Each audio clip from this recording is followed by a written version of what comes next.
welcome back to another edition of Relatable. I'm your host, Stephanie Michele. This is the show where we talk about exceptional human encounters, the people who make them happen, and the actions that it takes to create them. Now, today is a Sunday. It's actually Sunday, July 28th, and we're pre-recording the show. It's a hot day in downtown Los Angeles, so the theme in the studio today is just be comfortable and stay cool, and that's what we're all about today. Just some reflections, where I'm at right now. Yesterday, I had to say goodbye to a woman that I call my California mother, who is moving to Tennessee to be near her grandkids and her kids. She's moving with her husband, so they're starting a new chapter of their life. I'm so sad. I'm gonna miss her, but I'm also very excited for her. And as we were sitting at our going away party, and I was listening to people just reflect on memories and love that they have for her and for each other, I started thinking about this thing, about we as a culture overemphasize our career path. We're always like asking, where are you in your career? Or that stupid question that everybody asks at a networking event, what do you do? And in my experience, and tell me if I'm wrong when you guys watch the show, in my experience, when you ask somebody what they do, a lot of times the conversation ends right there, because if you say something that they're not interested in, there's nowhere else for that conversation to go. And I'm like, why do we still do this as humans? Why do we ask that question?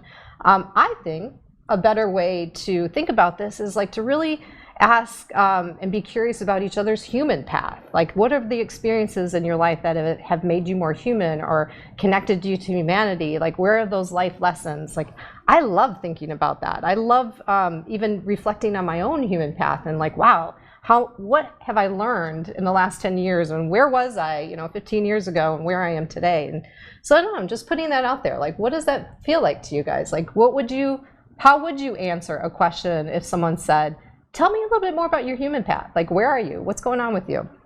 Think about it.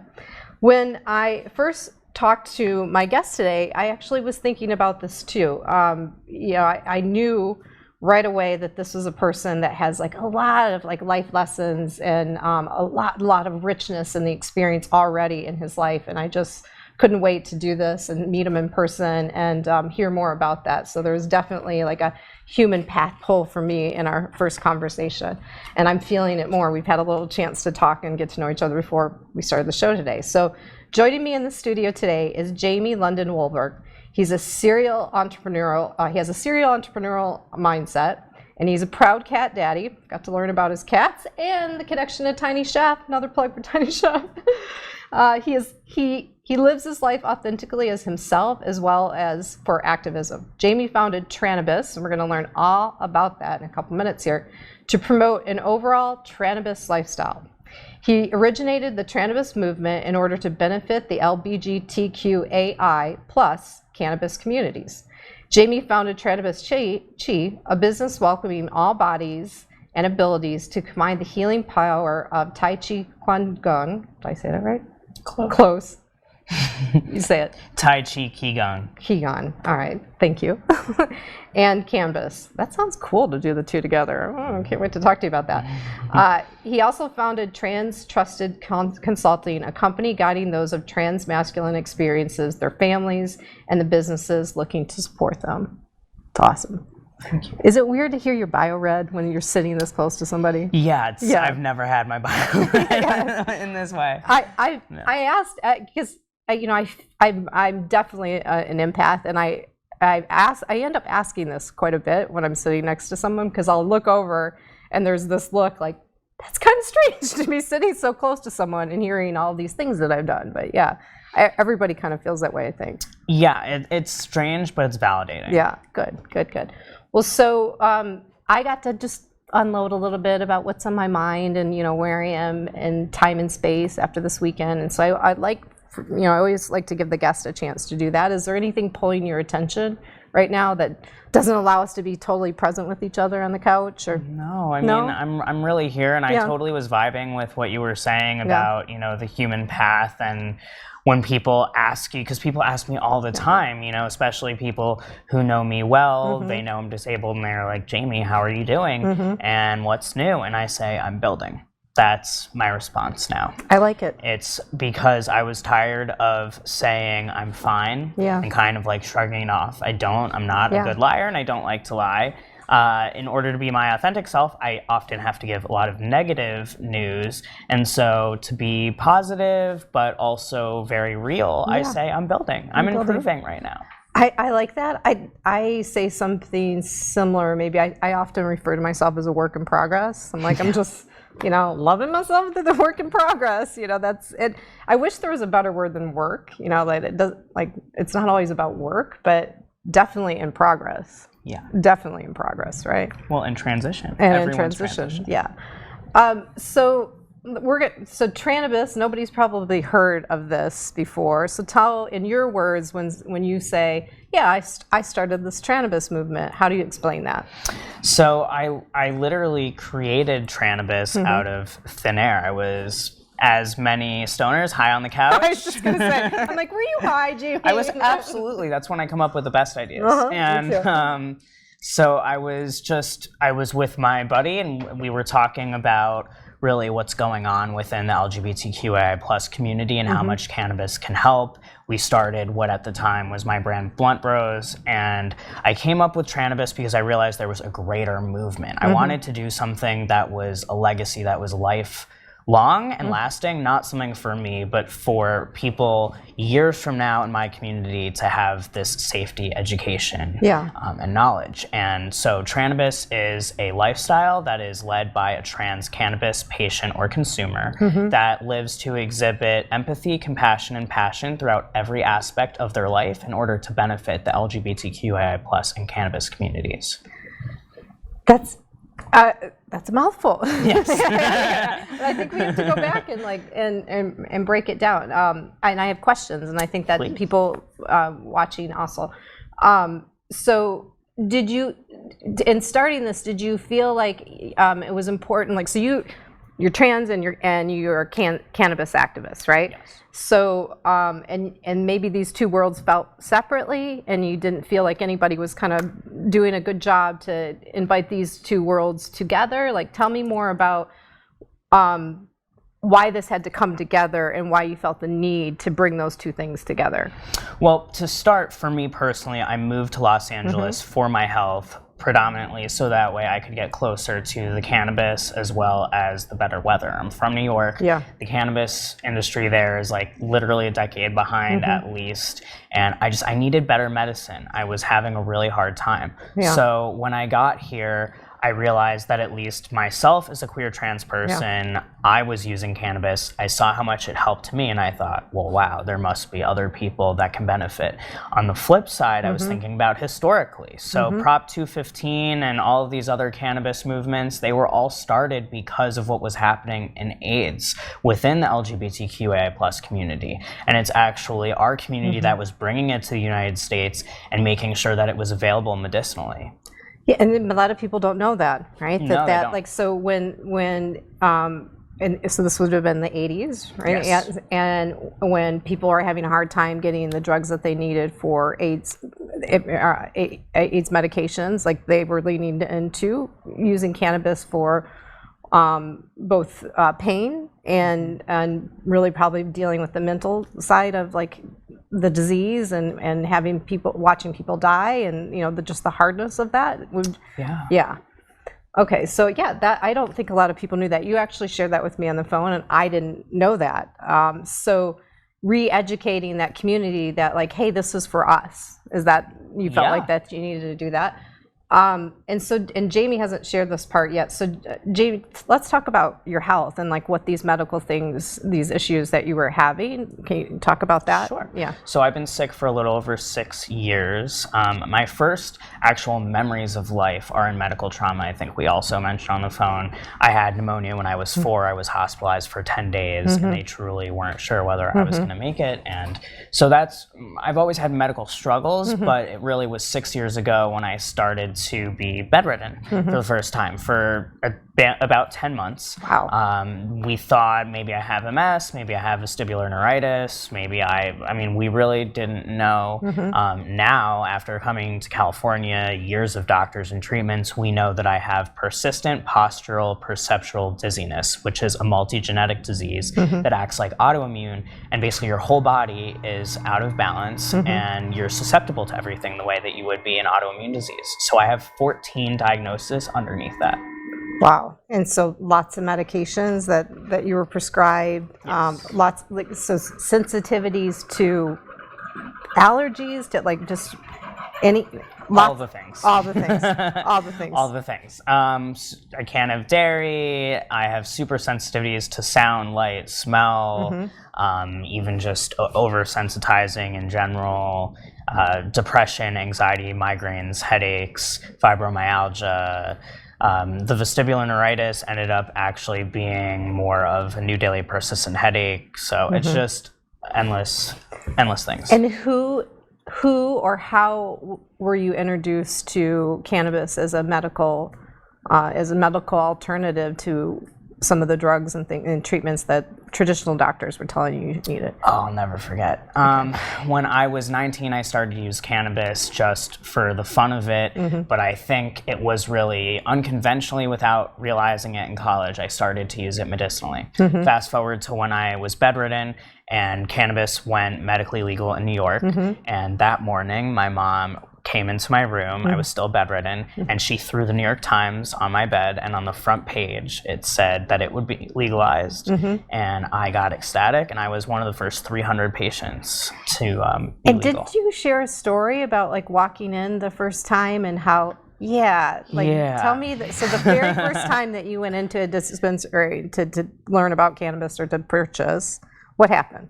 So the first time in New York was very depressing. I was there, it was very white walls, very clinical feeling, and I sort of processed how badly my health had declined because there was clearly someone who was there who was a parent with their young child who must have had cancer or something just known on what was legal at the time.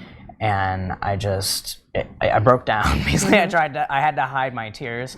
Fast forward to moving to California, my first dispensary also had tears, but happy tears, because I walked in and a bud tender just asked me, tell me your life story, tell me what you need help with.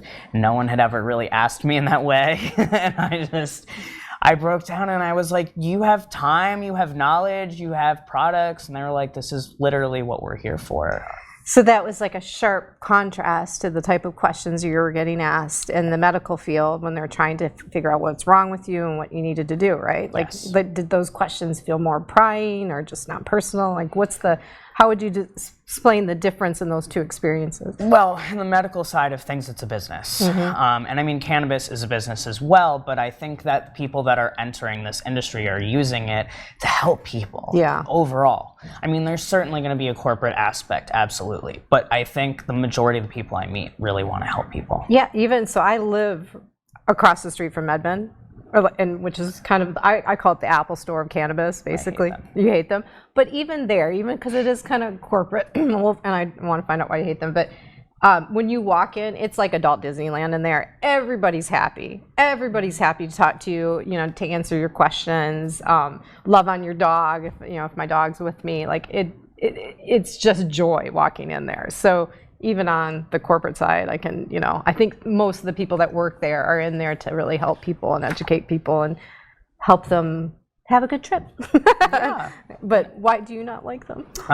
So if you go into the news, you will see that they're being sued 10 ways to Sunday because of the way that they treat their employees, as well as what happened with them in the stock market. So they were actually the first of the cannabis companies in the US to go on the Canadian stock market from the US side.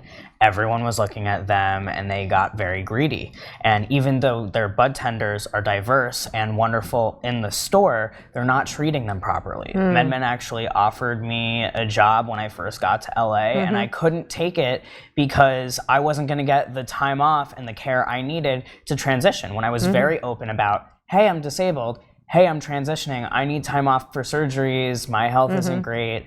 And it was pushing me to the limit and I had to keep that really quiet because I'm not somebody that frankly talks about this very much openly. I'm not someone who's trying to tear down MedMen, but I think that there's a lot of problems up at the top there, and they're gonna have to answer to it. Okay, so you had a very personal experience with them, and you're like you think that they could do better at treating their employees and supporting. So they can't. So what I think what I'm hearing too is like they can't say they're an ally to the queer community, but they can.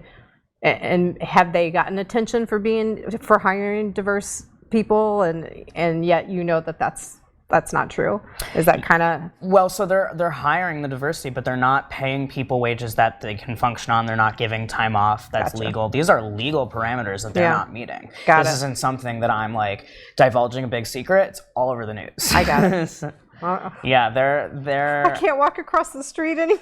No, they do have the diversity, but also their prices are ridiculously high. I don't know.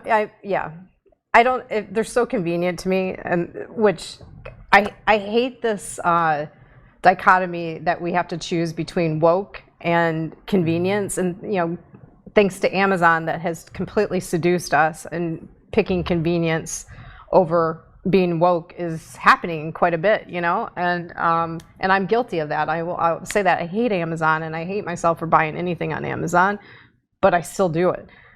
Because it's so convenient, and this might be a situation too now, but I have to look up, and I'm glad that you shared that with me, because I do want to know and then make choices accordingly, because there's tons of dispensaries in our area. There's one in the alley right here. There's so many. And look, they have an intelligent business model. There's no doubt about that.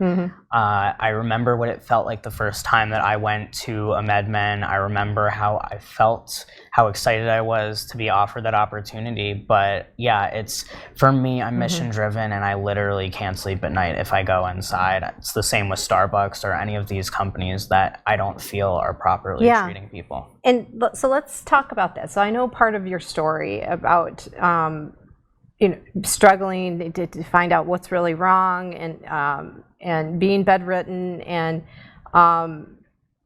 it was during that time, like the last time that you were really bedridden, that you said, you know what, if I get it through this, I'm gonna start living authentically how I want to live, and that was transitioning, right? It was the first time that I was bedridden. It was the first time. It was the first time. Can you talk more about that? Absolutely. I was completely bedridden. I could hardly go to the restroom myself. I couldn't really look at anything. So what do you do when you're in that situation? Well, your brain doesn't just shut off, right? So you're going to be thinking. I had an enormous amount of time to think.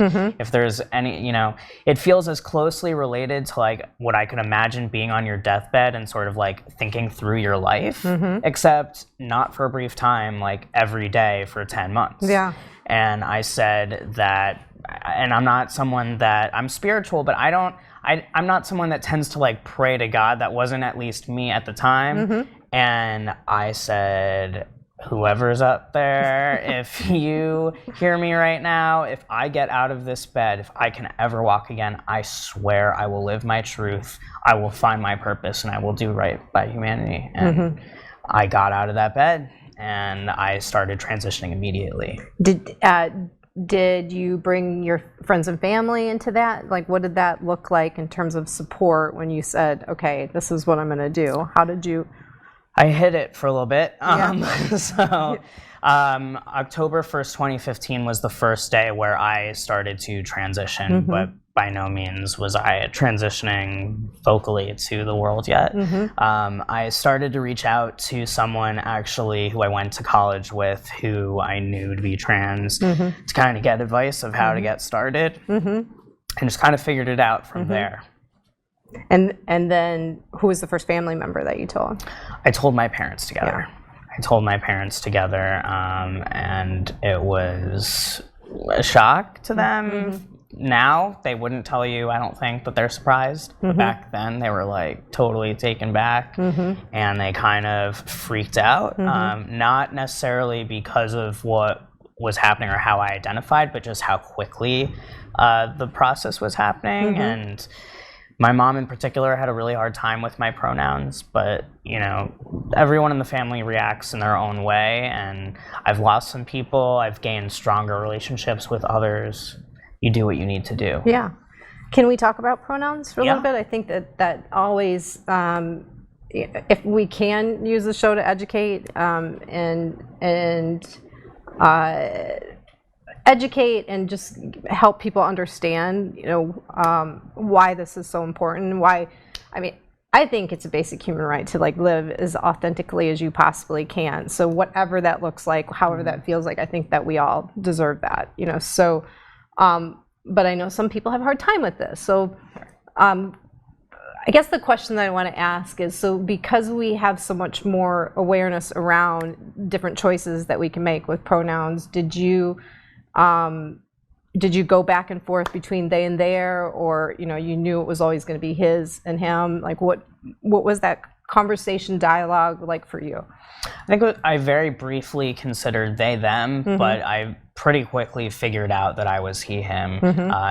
For me, it wasn't about being binary or not. It was just literally I was like, oh, this is who I am, and that's it. I'm only going to be who I am. So if this is who I am, whether I have femininity, masculinity, I love both parts of me, it doesn't really mean I have to use pronouns one way or another, or something that's more fluid, which is valid for those who want to use they them pronouns. Absolutely valid. Nothing wrong with it. Just not for me. Yeah. And you could make a different choice in 6 months, and that would still totally. That's still okay, right? I wish there was a different way as a heterosexual woman to explain this to people that don't get it. But I think it's, and if you don't feel this way, correct me. But I think we go through times where maybe I want everybody to call me Stephanie and not Steph. I hate Steffi. Don't ever call me Steffi. I don't like that. But we all have changing identities and things and labels that we like and we don't like. And 6 months, this would maybe 6 months. Stephanie would be okay. It's not going to be, but that's possible. So this shouldn't be so weird or unaccepted. I think. How else? How else do you? Is there another educational kind of conversation we can have around this that you feel hey, people would benefit by hearing, around pronouns? Or I think it's about talking about it. So if you're someone that's passionate about showing, that you're an ally by using your pronouns and talking about that, for example, I'm just putting it out there, on Facebook, next to your name, just put parentheses and your pronouns, and people will most likely ask you, hey, noticed you put your pronouns there, why'd you do that? Or what? And then you get the opportunity to talk about that. And that's really powerful. That's what some politicians are doing right now that are in the race, and I'm loving it. I'm loving it. So important. Do you want to give a shout out to anybody that you've seen do that? Do you think anybody comes to mind? I'm gonna keep my mouth quiet on that one. But you can look it up. Okay. Yeah, we don't want to talk politics today. It's Sunday. It's nice. Why I'll go talk there? politics, but I don't want to. That's going down. All right. So back to this Trannabis movement. So you really wanted to bring this community back into going, hey, look, cannabis. We've started this. We should have some ownership around it, and let's educate each other. Let's come together. Let's use this for healing. Let's use this for, if we are transitioning, we're going through medical pains, let's use it for that. What else was really important for you to put out there in this movement? Well, starting slow and, adding in, you can always have more, but once you've had too much of a dose of something and you're uncomfortable, you're kind of, you have to deal with that for a while. You can take CBD and things, but it's really about educating around the power of this plant, the cannabinoids, the terpenes, that this is something that is a medicine and that is incredibly, incredibly powerful, and that you don't have to spend tons of money on these drugs that are being sold really by a corporate world, that doesn't care about you. They just want to make money. So you really want people to know this is a plant, this is been around a long time in different cultures, it's been used for healing. There's all different aspects. Just get educated, really, and embrace it as a community, like, because it's going to help you through some difficult times. Like, is that kind of where you're coming? It will. Yeah. It really will. Yeah. And it's going to be different for everyone, and it's going to take time. Look, it didn't happen overnight that I suddenly like moved to LA, found a product. Oh, this is the one. All my pain is gone. Yeah. Like, it's been a journey, but you can find relief. And what I say to people is, do you really need to continue your suffering? If you can try to find a natural way to help yourself, why wouldn't you try that? Yeah. Do you have, if someone challenged you and said, oh, you're totally just using this for fun and it's like recreational, like what is truly the difference between recreational and medical? Like, do we have to talk, do we need to define that? Yeah. Yeah, Okay. we do, absolutely. Okay.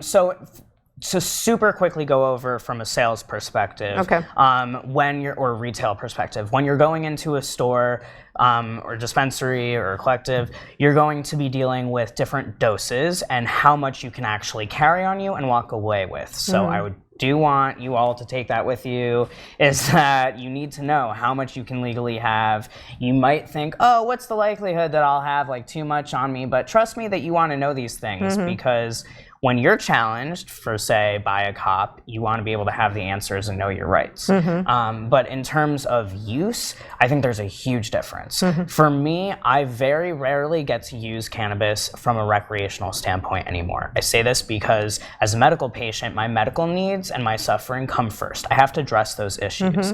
Someone recreationally might just say, oh, like, I just want to go have fun. They'll take whatever strain of whatever product seems good, and they'll go have a good time, and they might not use cannabis for a while. Someone who's using it medicinally is most likely microdosing. They're using smaller amounts on a regular basis of very particular strains and products that work best for them. Got it. So I'm just going to call myself out right now because I can. So if I have a really stressful day, okay, which I do, I have a tendency to I have an unhealthy relationship with the to-do list, and I just crush it, try to get as much as I can get done in a day.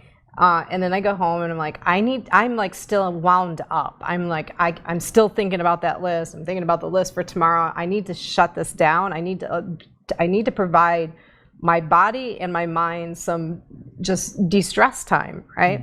So I'll eat an edible. Like, it's like when I know I'm like this, I'll go home, eat an edible, make some dinner, and I know exactly when that's going to kick in, and I'm like, oh, finally, I'm like relaxed. I feel good, and it's sometimes a meditative kind of check-in with spirit, God, whatever you call it. I do still call that God.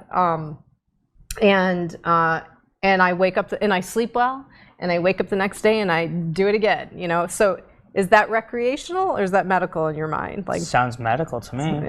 I mean, I personally feel that everyone can be the determinator for themselves. There's definitely, a responsibility. Yeah. And I think that that's something that really needs to come across here is, alcohol, in my opinion, is not a medication, but it's still something that, you go to a specific place, you monitor how much you're going to have, how much you need in order to feel the way you want, and you just have to be mindful on a medical level. And there's nothing wrong with using cannabis recreationally. There's nothing wrong with it whatsoever. No. But if you're someone that's using it medicinally, then you have a right to have that space and just use whatever's necessary so that way you can function. I used to judge myself a lot on how much cannabis I was using. I was really worried, and I realized that it was all this pressure that was coming from my parents and other people who were concerned, and I was like, wait, but I'm actually not using a lot because I'm microdosing in a very specific way. And it's a difference for me between being bedridden and functioning and being a person that someone wants to be around. So you're checking all the boxes for me. I would say my use is medical too, for a lot of the same reasons you just talked about. I know exactly what the dose is. I know exactly, if I took it too much, where I'm crossing the line, because I might not sleep well, or I might wake up feeling like hungover, like drinking. Like drinking for me. Drinking alcohol, not juice. Let's just be clear. Drinking, I don't feel great if I've drank too much, but having a little bit of cannabis, there's no hangover from that, you know, because I know my limits and I know exactly what I'm doing it for, to give myself a break, like just a peace of mind, kind of check in and de-stress. So I would consider it medical as well. I mean, other people will argue, I think, you know, on this point, but I think if you're taking it the same way you would take a medication and you are mindful about the doses and this works for me and this does not, then it is a medical zone. Yep. You know? Yeah. So I'm glad that you clarified that for me. Absolutely. I didn't need the excuse. I'm still going to do it the way that I do it. And even if someone said, "Oh yeah, you're a recreation," it doesn't matter to me. What matters is it's working. Yep. You know, and we have the right to like pick the things and choose the things that are working best for our bodies and for our minds. So it works for me. Well, and here's the secret is that I personally feel like every single human that's using cannabis is actually using it for medicinal benefit on some level, even if it's subconscious, because by nature's design, it's medicinally helping you, whether it's regenerating skin cells, whether it's helping your digestion, whether it's helping with your memory, all these things. Yes, helping with your memory, it can. Just not in the moment. Yeah. Like, well, what did I just say 5 minutes ago?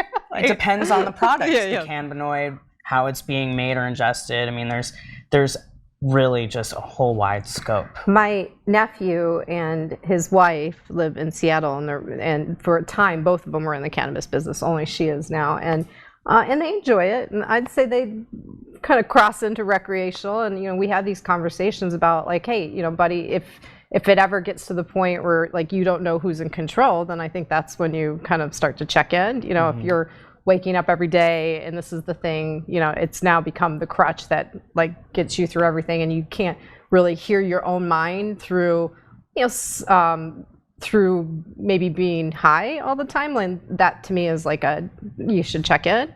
But otherwise I would kind of tend to agree. I mean, if you're, again, it goes back to like knowing your own limits and knowing, you know, what state of mindfulness or what state of like, you know, I really feel I'm in my body. I talk a lot about like, I'm so heady. Sometimes I forget I even have a body, you know, and I go home and go, oh, I have a body, you know, like, so, and you should know you have a body. You should feel your body. You should, you know, wiggle your toes and feel good in your body.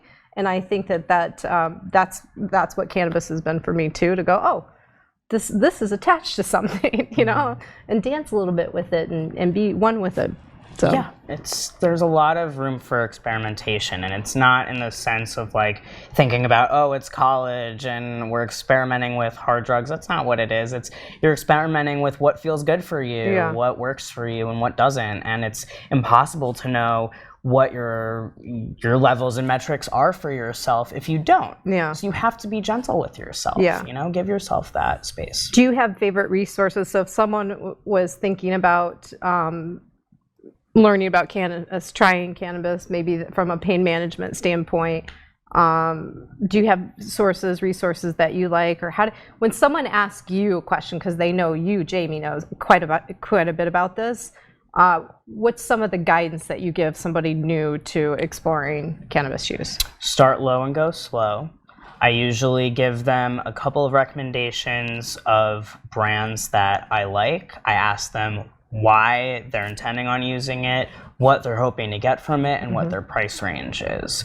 And from all of those metrics, I sort of say, well, these might be the things that'll work best for you. I might walk them through what the product does or how to use it. But I actually do consulting on this through my Patreon. I figured as much. We'll share that link for sure. For people in the trans community, or do you talk to? I'll talk to anybody. Okay. Anybody at all. I mean, I talk to people all the time. I'll somehow randomly meet people in line waiting from somewhere because I'll overhear them. You know, recently I was at an event and someone came up to me and said, my dad has stage 4 of whatever cancer it was, and we're just trying to keep him comfortable. And we had the most amazing conversation. Just, you know, he hadn't had anybody take the time to really, you know, empathize, feel his feels, validate his feelings around it, and then start to come up with a plan.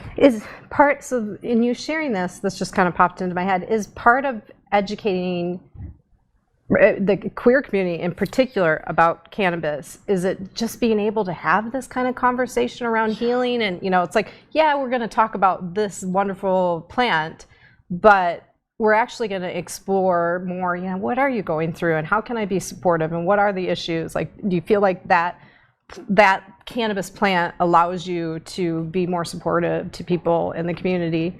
Yeah. Absolutely. Yeah. I mean, I think that it's by nature, it's healing. And I think that it's a way to connect people. People bond over it. It can make you more vulnerable. I personally love to use cannabis before therapy. I'm in trauma therapy right now. And when I go to trauma therapy, I'm always medicated and I'm super open with my therapist about that. And it really just helps me to open up, to be able to really process things in a way that's gentle. I think that there's an image that's put out there on the internet because, these, for example, dab videos with like mass quantities of cannabis are what are going viral, and you're not really getting a taste of what people are actually doing for the majority on a day-to-day with this plant. Yeah. So what's going to therapy without it like? I mean, do you remember that experience and why you're like, I think I'm going to try something else? Yeah, I mean, before I started to bring cannabis into therapy, I remember actually the first time I went to therapy high, and I didn't mean to. I forgot that I had a therapy session. This was like years ago. I was maybe 19 or 20, and I forgot, and I showed up and I didn't tell my therapist because I was worried that he was going to judge me, which is of course like where your teenage mind goes. Like, well, even your adult mind goes. Your adult mind, but like in particular, I was totally anxious. And I remember being a little bit more closed off and feeling awkward in therapy before bringing that cannabis into that space. And now just like openly, like we don't have to talk about it. He just knows this is my medicine and I'm using this so that way I can feel comfortable, open up and talk about what's ever on my mind. So it's easier to share when, okay, that's awesome. So talk to me about, we've talked a lot about cannabis, but I know there's more activism than just this in your system. What else is important to you? What things are you really talking about these days? Like, it's human rights. It's all about human rights, especially within the LGBTQAI plus community. And for can we back up to yes. The A and the I? So I know that and the plus. Can you explain that? Because we don't. I've just gotten comfortable using queer more. I actually like using the term queer. Because it's easy, probably because it's easier to say, and it seems more joyful and inclusive. And please weigh in on that. And I think the AI plus is kind of new for some folks. So. Yeah, it's new for me too. I mean, it's new for all of us. I mean, if you think about it, it's this exposure to these terms. Yeah. And isn't it amazing how now you feel like this term queer is very, open and inclusive and joyful, and I feel that way. I identify as queer. Yeah. But it wasn't. It wasn't always. It started in hate. And I didn't feel like I had a right to use. I didn't feel comfortable using that. I felt like that's. And I'm just gonna say, I thought that that's their term to use, which even thinking that is like that's part of this division that we just we're humans, like we don't the idea that we have all of these subgroups sometimes and labels. I think it's great to like bring new awareness, like the labels help, but then at some point it's like, okay, let's back out of them too so we can remember like we're humans together. So I didn't feel like that was my term to use, and I really had to have a lot of conversations and go, you know what, I want to celebrate with you with this term, so I'm going to start using it. Is that okay with everybody? And it felt like it was. I think it's wonderful. I mean, as long as someone's using it in a positive way or in a way that's, legitimate to someone's identity, like this is what they use, then I think that's great. I mean, I think it's become more mainstream, and this is how we work around acceptance. We have to get used to this terminology. Yes. So the A and the I and the plus are so that we can be more inclusive. I mean, it used to be LGBT, and then the Q got added, and Q is questioning. Q is questioning as well as queer, and then for A you have asexual, agender, and then I you have intersex. A is also often associated with allies, so a lot of people feel very mixed feels about that. I personally believe that A does also stand for ally. I think that allies do have a space in the community, that it's important that they're represented, and that with the way the world feels, to me at least, it feels like there's never enough allies. There's clearly not enough, or we wouldn't be living in a world with such lack of equality. So I really think that that space is really important. And of course, it shouldn't, you know, to be overshadowing the agender and asexual. Those are absolutely legitimate, but so sometimes you see double A's too. Yes, some people use double A's. It becomes, the plus is really to just acknowledge that this is a spectrum, that it's fluid, that it's changing. I really like using the plus. Some people will just say LGBT plus or LGBTQ plus. It's tough. I mean, if I don't identify as anything with the A, I mean, I'm an ally to others in the community, but you know, the A and the I don't speak to me specifically, and I'm sure if you ask someone who it does, they might feel differently. They might say, like, it's crucial that we're on there, and I believe that it's crucial to have that inclusivity. A lot of people say to me, well, like, can't we just shorten it? Can't you just say LGBTQ? And I'm like, oh, you mean just like erase humans? No, you cannot do that. Right. And that's why, you know, I think the shorten is queer. I think that and you're right, it shouldn't be shortened because it's too difficult for you to say or remember. But if you're leaning into, I need something easier to say, I feel like it's queer. I mean, I think that a lot of people would agree with you. I mean, it's tough because when you say queer, you know, it's an umbrella term, but you're there are a lot of people who might identify with queer more as a sexuality, not a gender, and then you're essentially erasing anybody who has anything to do in the community with gender. Yeah. So the reality is that these letters are not just talking about sexuality. They're talking about a community of human beings and trying to bond them and make them feel seen. And so in my personal opinion, that's why I make a serious effort in everything that I do and I say. I don't care if I jumble it up and make a fool of myself. I'm going to say the whole acronym because I don't want anybody to feel erased as long I'm glad, as and Jamie and I went back and forth in email because I was asking about this. I'm glad we're talking about it for everybody else to hear. And that makes sense to me. And now I understand, like, that, yes, I want to use this because I want to make sure everybody's included. And that is a good thought, I think, to put out there, that, hey, this is why you would use this over the other. Like, if you want to be in dialogue, and I would hope, and this is why I do the show, I'd hope we all want to be in dialogue. We, as a world, are going through a lot of stuff, and I think it's a very safe assumption that every human being you walk past on the street is carrying some sort of trauma. And the way that we can support and help each other through that is to be in dialogue. So using phrases, using inclusive kind of things that might not everybody knows about, but certainly will get someone to be curious and ask a question. We need to do that more. Yep. Yeah. I absolutely agree. So now I get it, and I thank you for us. I'm glad that we had this conversation. I am too, and I'm so glad that you asked in that email. I mean, that just like that brought so much excitement to me because it shows that, you know, there are people that are recognizing, like, there's great things that come from asking questions. Yes. And we're often afraid, but that's what's so great about Relatable and everything, is because, like, we get to ask these questions and make it the norm to ask questions. And I think that we can't emphasize that enough. So if you're you know somebody that's going through a transition, or you're just curious, or like you're maybe just walking around with like a lot of fear, like, I'm gonna mess this up, and so you don't do anything. You don't even try to be an ally. You don't try to kind of go out of your comfort zone. And listen, anything that we are going to do in life where we have the opportunity to grow, you're gonna have to get out of your comfort zone. That's just how it is. Even in daily relationships. You have to get out of your comfort zone a little bit to learn and grow. So always know that you can ask a question. There's always a nice and courteous way to ask a question, and we need to do this with each other, I think. Absolutely. I mean, I think you can always, like, if you feel like maybe this question might be hurtful, you can just, even by paraphrasing to someone, hey, listen, like, I have a question, but I want to try to phrase it in a way that's sensitive to you. Yeah. You're already letting that person know my intentions are good. Yeah. I'm aware and I'm trying my best here. Yeah. And that to me says a lot. Yeah.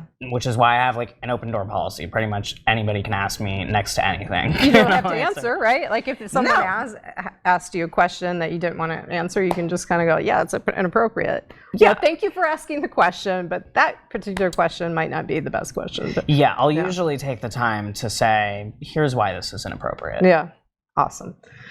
Yeah, I mean, I think questions in our society, or just being more open to asking questions, is like the biggest opportunity for us to connect and grow, and we don't do it enough. No, don't do it enough. And being really curious and asking different questions. How are you doing? Not you're in an elevator with a stranger. Hey, how you doing? You don't care how that person's doing. Like 5 seconds to be out of the elevator. It's a stupid question to ask, but like, hey, where'd you get that? That's a cool pair of shoes you're wearing, or something unique. Like, be playful. I think have fun. Well, I think it's an opportunity to connect with another human, and I think when I go into an elevator, I actually, because I'm in elevators a lot for the hospitals and different doctor's appointments, and the loads of people that I see who are often having a horrible day or getting horrible news or something's going on, and it's like, you can literally brighten someone's life so much by just making one comment, and maybe it is just 5 seconds, but for me, for example, I'm a trans person, and if you were like, hey bro, like your shorts look great, like if that came from someone who I read as cisgender, like I would, especially early in my transition, that would have been super validating. And you might not have known that, but who cares? Like we're humans, we should care about anybody we're spending time with or not spending time with, because we're humans. I love giving and receiving random compliments. I love it. I don't think one is better than the other. Like giving, because I've surprised people on the street, like, what you're doing is totally working. That's an awesome outfit, and your walk is amazing. And they're like, what the hell? And they're like, yeah, and I've been on the receiving end of that, and it's just like, it's just good. Like we're the basic thing I think that all humans can agree is we want to be seen, loved, and heard for who we are. And when someone recognizes like that's working for you, or just like, hey, have a great day, whatever, when they just take the time to look at you like 2 seconds and say something nice, that's amazing. Yeah. And it does change. I think seconds can change somebody's day. I used to, I know I've shared the story on the show before, but I used to work in this coffee shop, and I would sit up high in the shop so I could see people walk in, right? And I would watch someone come in, and I'd watch someone, turn to them and greet them and smile. And if the person receiving that, that smile, hello, accepted it, because you can not accept it. You can go, don't look at me, right? But if they accepted it, you could see the energy ping through the room, because then other people were witnessing it, and they're holding themselves a little higher, like, oh, good, people are good in the world. I feel good about this day, right? But the opposite, if you watch someone be brave enough to say a compliment or say hello, and the person doesn't receive it, it just deadpans. No energy flows. No energy flows in that situation. It just completely kills the energy. And so now even the person that was brave enough to say hello, that just kind of bummed out their day. Yeah. Totally bummed out their day. But on the other side of that, like, you could have brightened the whole coffee shop's mood and everybody in it just by saying one thing, noticing one person, and doing some cool thing to acknowledge who they are. Yeah. It's just basic human stuff right here. We're built to connect. Yeah, we are. And we're already connected. Yeah. So it's not about trying so hard, it's about trying at all. Yeah, I agree. Is there anything else that we haven't covered, because we're going to switch gears now, that it's really important for you to share why we're here and you feel like it's a good place to do it? I covered a lot of ground. I feel like we covered a lot. I'm trying to register. In my head. I'll ask you again off camera, if there's any resources and things that you want to share. Of course, we're going to share all your links, but if there's anything else you're like, oh, I really like, I like the voice of this resource? I mean, we can talk about the Kindness Diaries, which I think I might have mentioned to you on the phone because it's relevant to what we're just talking about. It's this guy who is a broker and he leaves his job and sells everything so he can travel the world based on kindness. Oh, I know him. Leon. Yeah, I love him. Have you met Leon? No, I haven't met him. Oh my God, I would freak out. No, but he's also on the list with Tiny Chef. I would love, Kindness Diaries, if you've got Netflix, 2 seasons of bliss, honestly. Just sharing kindness, realizing that there's good stuff out there. If you're having a hard time, guarantee that that'll lift your spirits. Totally. And so what he's doing is he's like, he can't take money from anybody. He's traveled across the world. He's traveled across the United States, usually in some beat up little like Volkswagen Beetle that's going to, break down, or it's always yellow bike or yellow Volkswagen.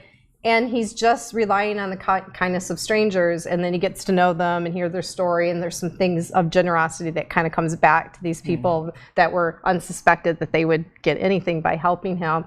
It's pretty cool. It's really coul. It's beautiful. Yeah, and he has he has a story about being bullied and stuff like so it's never like, I don't want to say this. I feel like this is. The bad stuff that happens to us by bad people or one person or whatever, don't ever let that define you, right? Like there's always a way, there's always better people in the world to connect with, and an opportunity for you to go, you know what, this doesn't matter. You may think this about me, but that doesn't matter, and to hear some of the things that he's overcome, to now have this like just vulnerable, beautiful, big heart. And I mean, some of it I watch and go, oh my God, it's so cold. Why is he doing this? Like the car's broke down, it looks miserable. Why is he doing this? But I also know once he gets into that moment with someone where he is exchanging just kindness, like human kindness on a really cool level, like that's his fuel to keep going. Because it's exactly why I do this show. Like being able to sit down with someone and doing this, like seeing you, it's fuel. Like it's fuel for me to like connect with human beings on this level. So I think I've digressed a little bit here, but there's something about our human connection that is so vital to our existence. And it's not about just connecting with people that look like you, sound like you, act like you, part of your family, grew up this. It's not about that. It's about really finding that connection in everybody. Yeah. Yeah. I mean, the diversity that's out there, there's so much to be found, so much to learn. Yeah. And to learn, I mean, that diversity helps you reflect on who you are, too, and become who you are, because if you've only been around the same type of people your whole life in the same culture, like, you might not have had the opportunity yet to flourish into the big, bold person that you are, or all the offerings that you can be, because you haven't been exposed to enough different things, I think. It's totally true. All right, well, so we're going to switch gears. You want to roll the dice? Yeah, why not? Yeah? Okay. Let's do it. All right. So we have these dice on the show. We call them the Relational Dice. One of them has all of our senses on it, plus body language, because that's super important. And then the other one is just meant to be a prompt to talk about that sense. And what we're really trying to do is like pull up stories about relating that involved, tasting something or hearing something, or, maybe a beautiful touch that, that's in your memory. So we're either pulling up past stories or we're using this more to get to know each other in the moment. So we're asking each other questions. Okay. Okay. You want to roll first? Sure. Just throw it onto the... All right, so of course we got body language, and then the prompt is, do this mean what? So can you think of like a story or an experience that happened that you're like, is this okay, this kind of body language? Or we could just use it to like check in on something that we are like been curious about with each other. Like, I actually have a story that's very particular that I would love to share that has to do with it. Okay. It's rather serious, but I think it's important. Okay. So being someone who lived a full life, what I deem to be like a full lifetime as female, because I was 25 and 26 when I started transitioning. I feel like I really relate to a lot of the female experience. I was traumatized a lot. I had a lot of sexual trauma and things happen to me while living as female. And something that I didn't really consider specifically when I started transitioning was, what was it going to mean for me to literally walk on a street with someone who reads to me as female, and whether that was something I even needed to think about. Well, eventually I got to a point where I was in New York. It was super late. Happened to be a really weird, sketchy area because they were doing construction, and someone was walking, and I suddenly realized that they started to like, I could feel the anxiety because I'm an empath as well, and they started to kind of like hurry along and walk faster. So and female. I'm female. Okay. I mean, I read them as female. I obviously can't assume, but I read them as female, and they were clearly feeling anxious. I realized by your presence? By my presence, walking behind them. Okay. And so I immediately start to think, well, what do I do right now? Yeah. Because my first reaction was, well, I feel absolutely horrible. I don't want her to feel this way. You know, like I don't want them to feel this way. And so I was like, well, what can I do about this right now? I was like, I can call out, but I don't feel like that's a good idea. I could stop, which might be awkward, but it would give them a chance to go forward, or I could start to slow down and kind of like stop, which is what I did. So I started to slow down so that it didn't feel like I was gonna suddenly sneak up on them, and then just kind of stopped, and I let them go forward, and I could sort of see how I could feel that difference. And it was really emotional for me because I suddenly realized that this was the first time someone was feeling me to be a predator in this way. And I know exactly what it feels like to be in their shoes, not their exact shoes, but in the shoes of feeling that fear. I still feel that fear when I walk around. I'm constantly, and not even just by being trans and potentially having someone who would be transphobic. That's where my mind is, because it was for so long. Yeah, I love the story, Jamie. Like, there's so much that I can connect with you on this. I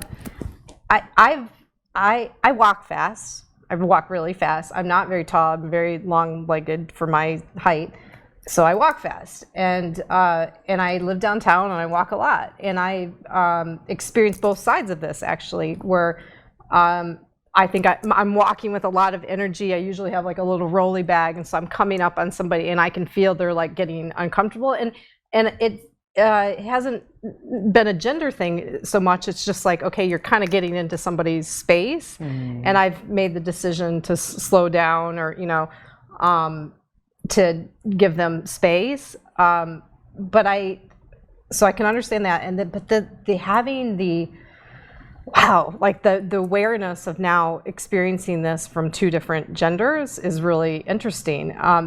And all I can say about this is, like, this is just the difference between, let's just call it masculine energy and female energy, and not male, female, that, even like in dating, like in online dating, so in heterosexual relationships, like the biggest fear that women have when they're going, well, let's start with the men. The biggest fear that men have when they're going to meet somebody off an online date is that she's not gonna look like what she looked like in the pictures that he was attracted to, right? The biggest fear that women have, and this is well documented, is she's gonna get murdered.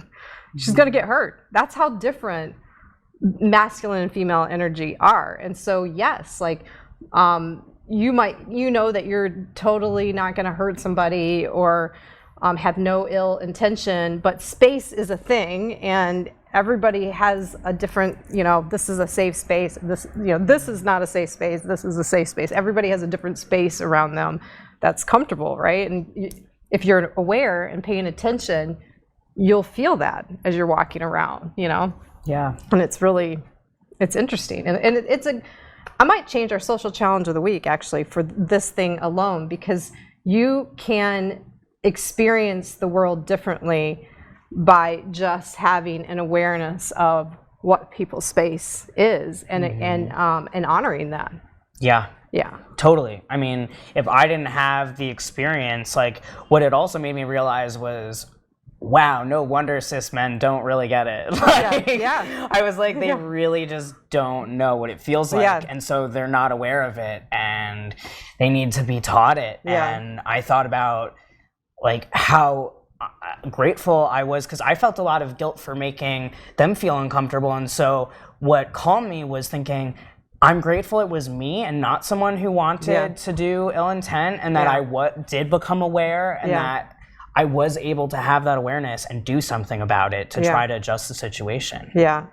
This is such a great story. I mean, it's a good story to talk about. I'm glad that came up. Thank you. Yeah, no, it's one of my favorites to talk about. It's good. It's good learning. There's so much learning. Honestly, there's so much learning. If we just spent the rest of our lives learning about each other and just like human interaction, there's so much richness in that experience alone. You don't have to learn about anything else, just our interactions with each other. And there's so much daily learning that you can experience.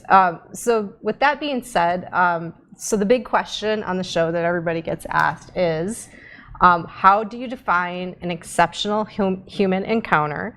And once you give your definition, if you can think of an example of one that's happened recently, you're like, yeah, I had goosebumps, that was amazing, like share that as well. So 2-part question. So my definition of exceptional human contact, I would say that my definition is it's pure gut feeling and reaction. It's not usually what's happening up here where I'm immediately like, oh, this person's interesting. I can do that. That's easy. Anybody can do that. Yeah. But being the empath that I am, I feel someone's energy ages away. And so it's, for me, you know, do I connect with them on something and just feel like this is exactly what we were supposed to be doing. We met for this exact reason. Like the way that I felt when I saw Tiny Chef, that chair, that's exactly to me what that's my definition right there. Tiny Chef is my definition. Bonding over Tiny Chef is my def. I love it. No, what you just shared, it comes up a lot about knowing. It's like it changes. When an exceptional human encounter happens, I think it changes the relationship with time that both people are having, or if there's more people, because you all of a sudden have this awareness, like, I'm supposed to be with this person in this moment right now. There's nothing else that I'm supposed to be doing, and this is amazing. And I feel alive. I feel alive in a way that, you know, I haven't felt before. Sometimes people might think that's love at first sight or whatever, but there's many other different ways that we can have an exceptional human encounter without it being about intimacy and love, right? It's just like, this is the moment. I was supposed to have this moment. No. Entirely. No. Do you have one that? I do. Yeah. A couple nights ago, I finally got to spend time with my new neighbors. So they're also from New York, and they happen to be a trans queer couple. And we sat on the couch and we're just sort of like talking about what we do in our lives. And they start telling me about how they're working with youth that have different mental health issues or, you know, learning disabilities. And I was like, something just told me in this moment that you and I were supposed to meet so that way I could help you learn about executive functioning disorder, and you could also heal my like lack of validation and being seen in that way as someone who has executive functioning disorder. And I had the chills, the whole like, and then as that happened, I see out of the corner the window has like, for their AC, they have this special parachute thing, and I was like looking for something desperately to set up my AC and not have smoke coming into my building because there's smokers in the backyard. And I was like, this is wild that you just told me that, and now like you have exactly what I've been needing for my air conditioner. So solution driven too. Yeah. I like it. That's awesome. That's a great one. All right, well, the last thing that we get to do together is issue a social challenge of the week. And the reason I do this is because I really believe, much like what we've been talking about this whole time, is having an ongoing relationship with learning is is such a contributing wellness thing that you can do for yourself that you have total ownership of. If you just continue to say, hey, I'm a work in progress and I can always learn, and you have that relationship with learning, there's so much wellness and mental health wellness and just relational nutrition and saying, I want to learn, right? Yeah. So we issue these. There's not a right or wrong way to do the challenge. It's just like, hey, here's an experience you can have. And so I was going to do a cannabis one, but like I said to you before the show, I'm like, sometimes our conversation changes, and I feel very strongly about the story that you shared and doing one around that and having awareness of your own space, your own comfort and space and pace even, and walking, and being able to pick up on others as well. So let's talk this out, walk this out a little bit. Maybe it's just like, so the challenge is for the next week of just paying attention when you're out walking and in space, in public space with other people. If you move, if you move in and out, like what does that feel like for you? So you start to understand your own space. Like, sometimes some of us, like, it's okay for you to be on this side of me, but not this side of me. Mm-hmm. Some of us have those things, or, I'm comfortable with you're in front of me, but if you're behind me, I don't know, like, that's a little weird, right? Right. So play around with how you stand in an elevator. Do you stand towards the door? What happens if you turn around and face people? Mm-hmm. That'll be fun, actually. I've done that before. Yeah, I know you have. I've had some good stories about that. But pay attention. Move yourself in different ways. Walk slower, walk faster. See if there's a way for you to be in more flow with another person. Obviously you don't want to walk faster and come up on them. This is the exact opposite of what this challenge is about. But as you're walking and paying attention to your own time and space, or pace and space, see what that relationship feels like with other people, strangers. And I think that you could also do this with a buddy. Mm-hmm. And pay attention, like just sitting next to someone. Is this okay? Is that not okay? Moving around just to figure out your own pace and space. I love it. You like it? Would you add anything to that? I think that's something I've been noticing that a lot more people are starting to do, which I love, is asking about hugging. Yeah. So I challenge all of you, before you hug anybody, I don't care if they're your partner, I don't care if they're your sibling, I don't care if they work with you, I don't care if it's a stranger. Ask someone before you want to hug them if it's okay to hug them, and see what happens. Because even in that, even if we had a professional hugger on the show, right? And he's awesome, and he doesn't want to be hugged all the time. I mean, because it's kind of like, like he's got space around that. But and even if someone that identifies as a hugger, there might be times where it's not okay. And you asking that question is a gift to them, because they get to say, you know what, right now I'm uncomfortable. I'm wearing I'm wearing an undergarment that's making me uncomfortable, or I'm hot, or I smell bad, whatever. But it lets you connect with somebody on a different level, and anything we can do to remove the assumptions between our interactions with each other is good stuff. Yeah, and think about the level of empowerment, like when you both say yes consensually and enthusiastically to that hug, like it becomes infinitely more special, in my opinion. Like you're really in that moment, and you're like, yes, I need this hug. What is this hug giving me right now? It's solidifying this bond. I agree. I love it. All right, that's the challenge. So you're going to play around with space and pace. Your own, maybe do it with a buddy, but just pay attention as you're out in the world and change your position a little bit. If you always stand in a certain part in the elevator, do something different. See if there's another time, like another situation that might feel even better to you.